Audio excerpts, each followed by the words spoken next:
Ne jemi futur në këtë proces tani. Dhe problemi më i madh ka qenë problemi kur ne kemi marrë statusin e vendit kandidat.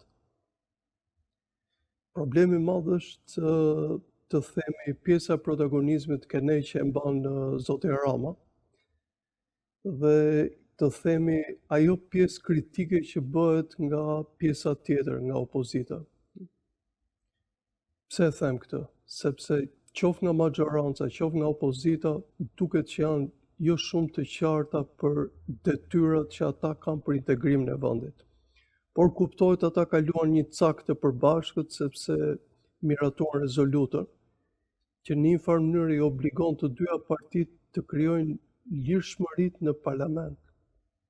Por e vërteta është që Shqipëria ka probleme shumë të mëdha dhe kjo pjesë rrezikimi për ne është më shumë rrezik për shtyrjen e afateve dhe moskapjen e afateve të dur, se sa realisht bllokimi i integrimit të vendit tonë.